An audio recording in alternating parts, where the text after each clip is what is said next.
Nous allons nous tromper de route et nous allons faire demi-tour devant la résidence du président Gbagbo. Une position bien connue d'Abidjan. Un demi-tour des plus rocambolesques. Le chef de la garde républicaine de Laurent Gbagbo était présent ce soir-là. D'ici, et ils sont entrés là. L'hôtel Ivoire n'est pas un endroit caché. Ce n'est pas un endroit caché. Il y a un boulevard même qui va là-bas. Et ils prennent une rue pour dire qu'ils vont à l'hôtel Ivoire. C'est pas exact. Voilà. On ne tourne pas par hasard ici, quoi. Non, non, non. Mais ça, c'est le quartier présidentiel. Ils le connaissent. Le président Houphouët-Boigny habitait ici.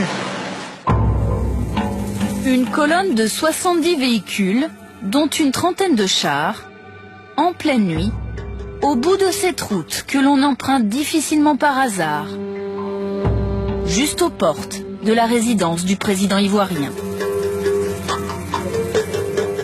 Je vais donc à table avec mes amis. Nous sortons de table vers 1h du matin. C'est un cousin et son épouse qui rentrent chez eux. À la porte là, ils trouvent les chars, les blindés français.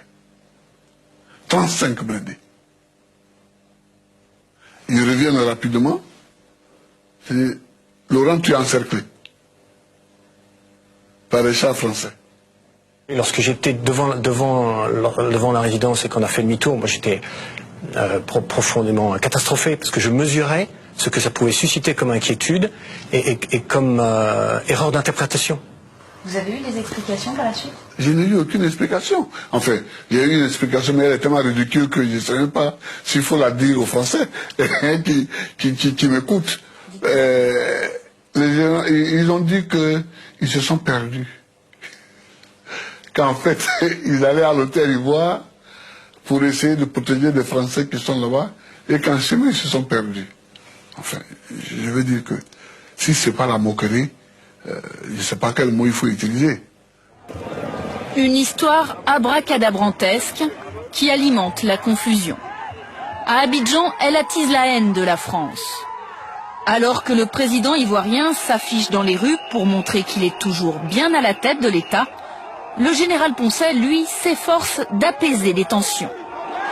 Il n'est absolument pas dans l'intention de la force licorne de renverser le président Gbagbo. Le président Gbagbo représente un gouvernement légal, élu au suffrage universel, et la présence de la force licorne aujourd'hui dans Abidjan a uniquement pour but de rassurer et de sécuriser la communauté expatriée. Le lendemain du demi-tour maladroit, l'unité du colonel d'Estremo retrouve finalement son chemin. Elle prend position à l'hôtel Ivoire. Objectif, en faire un point d'évacuation pour les ressortissants français et étrangers. Mais les jeunes patriotes ne sont pas du même avis. J'ai besoin d'un Français pour le manger, comme Chirac, comme ça. Les Français doivent faire face.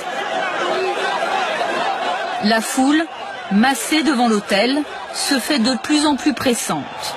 Les manifestants multiplient les provocations. Dans les étages de l'hôtel Ivoire, les militaires français se préparent au pire.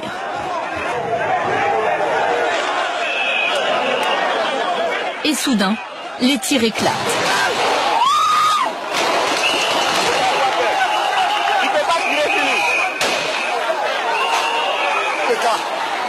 Voilà les images livrées par la radio-télévision ivoirienne.